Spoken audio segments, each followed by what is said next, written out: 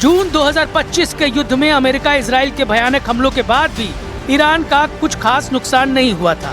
बावजूद इसके कि नेतन्याहू के फाइटर जेट्स को रोकने वाली कोई ताकत ईरान ने तैनात नहीं की थी। ईरान का आसमान तब इजराइल की वायुसेना के लिए खुला मैदान साबित हुआ, और यही वजह है कि नेतन्याहू ने जो टारगेट एयरफोर्स को दिए थे उस हर ठिकाने पर बमबारी की गई। लेकिन ईरान का नुकसान नाम मात्र का हुआ।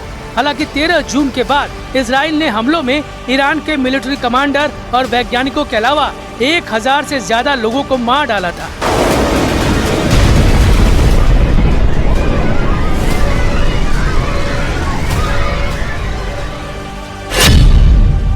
बारह दिनों के युद्ध में इजराइल की एयरफोर्स ने करीब 900 टारगेट्स पर बमबारी की।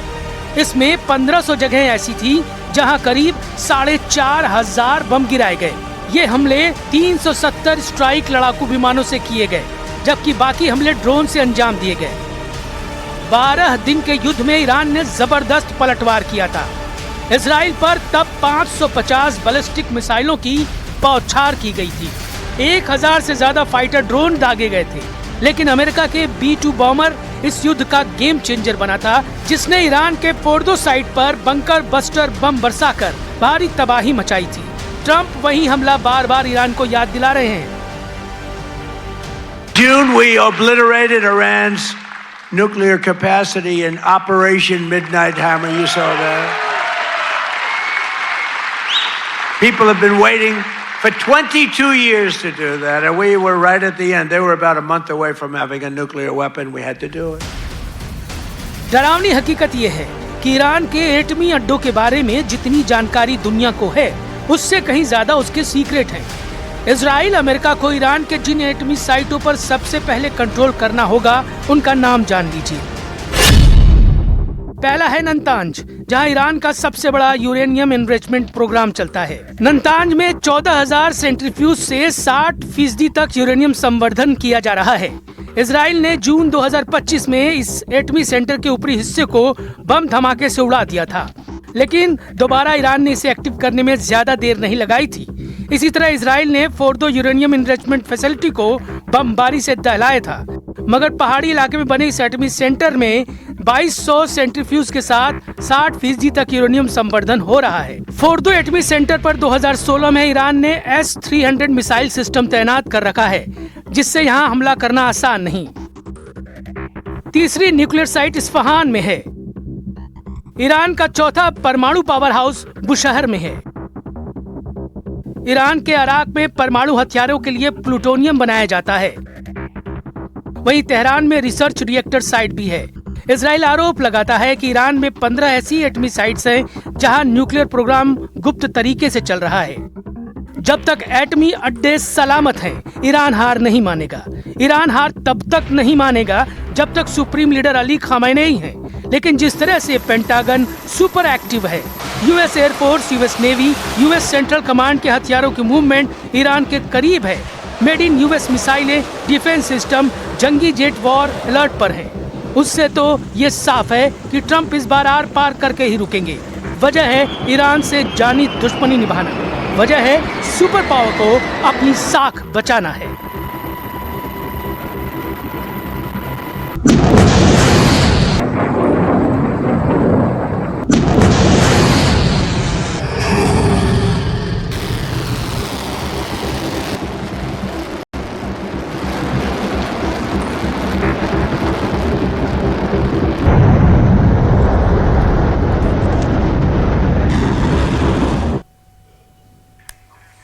और यहाँ पर